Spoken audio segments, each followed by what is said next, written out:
이전에 이제 특징주를 한번 체크를 했던 종목인데, 현대바이오라는 종목이 연 이틀간 이제 급등세를 보여주고 있어서 특징주로 다시 한번 체크를 좀 해보도록 하겠습니다. 간단하게 이제 기업 설명, 그리고 최근에 이제 급등했었던 그런 이유, 그리고 향후 전망에 대한 부분까지 간략하게 살펴볼 텐데, 우선 현대바이오 같은 경우는 그 바이오 화장품이나 원래 양모제 이런 것들을 생산하는 기업이에요. 그런데 최근에 이 사명이 현대바이오인 것처럼 바이오 사업에 대한 비중을 좀 꾸준하게 확대를 시키고 있습니다. 특히 3월 말에 일단 한번 급등했고, 최근에 이틀 연속 급등하는 것은 암치료제 신약인 이제 폴리탁셀에 대한 기대감이에요.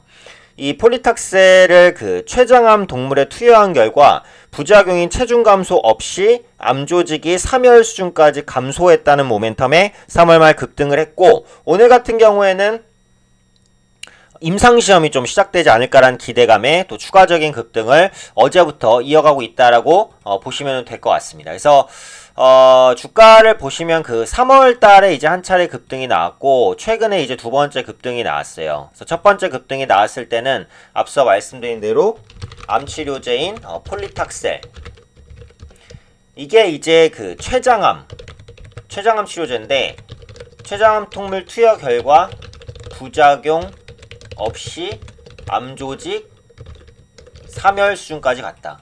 네, 굉장히 꿈같은 얘기입니다. 어떻게 보면은, 그쵸? 암치료제는 아시겠지만 부작용이 굉장히 심해요. 기본적인 게 체중 감소고, 그 다음에는 이제 신체적인 어떻게 보면 기력 감퇴라든지 그타 다른 우리가 예상하지 못했던 부작용들이 나올 수 있는데, 부작용이 없이 그것도 암 조직을 거의 3열 가깝게 만들었다는 겁니다. 그런 관점에서 이제 급등을 했었어요. 그런데 제가 이제 전에 그 영상에서 말씀드렸지만, 신약의 개발 과정은 전임상, 임상 1상, 그 다음에 임상 2상, 그 다음에 3상, 그 다음에 4상이라고 하는데, 보통 이제 시판 후의 결과 이제 검토, 요런 식의 결과를 이제 관찰하는 과정까지. 그래서 이 과정을 모두 다 겪어야지 이제 신약이 이제 시판돼서 그 성과를 내는 것이다, 이렇게 이제 보시면 되는데, 췌장암 동물에 투여했었던 결과라고 하니까 이걸 이제 전임상으로 볼 수 있는 거거든요. 그러니까 전임상이 3월 말에 있었고, 이제 그것이 어느 정도의 성과를 거뒀다, 이 관점이에요. 다 보니까 이제 임상 1상에 진입을 해야 되는 단계라고 보시면 될 것 같아요. 그래서 임상 1상 같은 경우에는 그 교육 영상을 보시면 아시겠지만, 일단 안전성 평가에 초점이 맞춰진다라고 말씀드렸었고, 2상부터가 이제 효능성 테스트고, 3상은 이제 조금 더 빡빡한 효능 테스트다, 뭐 쉽게 말하면 이래요. 그래서 임상 1상에 들어왔을 때는 안정성만 통과되면 되는 것이기 때문에 2상까지는 보통 넘어갈 가능성이 있는데, 2상에서는 실질적인 효능이 나와야 되는 것이기 때문에 2상에서 3상이나 3상에서 10상까지 가기가 조금 어렵습니다. 그러니까 일반적으로는 신약 개발의 패턴이 이제 이런 것이에요. 그런데 보통 이제 주가가 이렇게 급등하려면 임상 2상이나 3상 모멘텀을 가져갔을 때 주가가 급등을 하거든요. 근데 이 종목 같은 경우에는 지금 임상에 제대로 진입하지도 않았는데 급등하고 있어요. 그런 부분에서 약간의 이제 리스크가 다른 종목 대비보다는 조금 더 클 수도 있다라고 보고, 다만 이렇게까지 이제 호응을 얻는 것이 이 약이 가지고 있는 그 모멘텀이에요. 자, 무고통. 아까도 말씀드렸듯이 이제 암치료라는 것은 보통 환자의 고통을 기본적으로 수반을 합니다.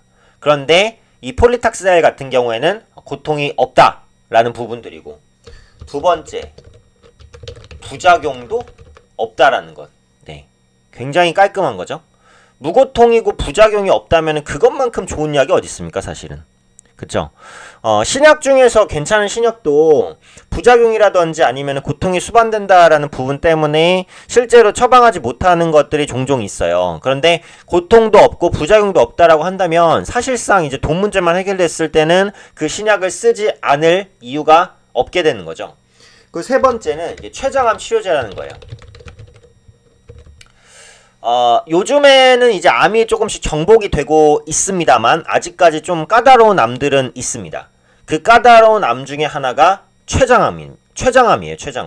췌장암 같은 경우에는 그 조기에 발견하기가 좀 어려운 편이고, 현재 나온 치료제도 그렇게 많지 않아요. 그러니까 세계적으로도 그렇고 국내로도 그렇고 췌장암으로 인해서 사망하는 환자 수가 적지는 않습니다. 그런데 그 췌장암을 치료한다라는 부분에 있어서는 분명히 모멘텀이 있다라는 거예요. 그리고 아까도 말씀드렸듯이 췌장암 치료제가 지금 변변하게 나온 게 없어요. 그러다 보니까 이 세 가지 모멘텀이 아까 말씀드렸듯이 굉장히 꿈같은 얘기란 말이에요. 이게 3상까지 통과하고 시판이 됐을 때는 정말 엄청난 모멘텀이 될 가능성이 있는 겁니다. 그러다 보니까 아직 임상이나 2상, 3상 시판에 대한 가능성까지 보기에는 정말 너무도 멀리 남았음에도 불구하고 이제 주가가 급등하는 모습이다라는 거고, 실제로 이제 시장과도 관계가 있어요. 오늘 국내 종합주가 지수나 코스닥 지수가 우상향 흐름을 좀 보여주는 흐름이다라고 한다면 이렇게 테마주로의 쏠림이 직접적으로 나타나지 않을 가능성도 있습니다. 근데 오늘 같은 경우 보시면은 코스피 코스닥 시장이 오후장으로 갈수록 조금 이제 지지부진한 흐름을 보여주고 있어요. 그래서 이런 부분들 때문에 테마주의 쏠림이 나타나는 게 아니냐, 이 정도의 생각을 하고 있습니다.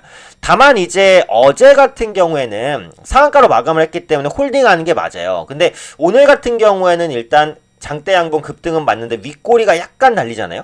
그러다 보니까 이런 흐름에서는 다음 주에 꺾일 가능성도 일단 있다라고 봐요. 그래서 올라타는 전략은 굉장히 리스크가 클 것 같고, 보유하고 계신 분만 대응을 해야 되는 방안이다. 제 개인적인 의견으로는 오늘 정도는 한 절반 정도 매도라고 다음 주에 나머지 절반을 가져가는 뭐 요 정도의 전략을 취하는 게 맞지 않을까 싶어요. 그리고 지금 제약바이오주가 전체적으로 약하다 보니까 제약바이오주 내에서 개별적인 모멘텀이 있는 종목은 다른 제약 업종 지수와는 관계없이 또 급등을 하는 그런 모습들이 나타납니다. 전에도 말씀드렸듯이 이제 테마주 순환매 장세가 아직까지는 완전히 끝나지 않은 상황이기 때문에 이런 부분의 모습이 앞으로도 확장적으로 나타날 가능성이 있어요. 그래서 이런 부분들을 염두하시고 투자하시면 될 것 같고, 테마주에 올라타는 전략은 항상 제가 추천드리고 싶지는 않습니다. 다만 올라탈 때는 손절가를 짧게 잡고 진입하는 게 좋다라는 관점까지 말씀드리고 싶고, 현대바이오가 일단은 이슈가 좀 많이 되고 있어서 조금이라도 도움을 드리고자 영상을 제작했고요. 실제로 신약이 출시될 때까지는 굉장한 시간이 걸릴 겁니다. 다만 가지고 있는 강력한 모멘텀으로 인해서 전임상 이제 끝난 뭐 이 정도 단계임에도 불구하고 주가가 급등하고 있는 것이다. 그래서 현대바이오에 대한 설명은 여기까지 말씀드리도록 하겠습니다.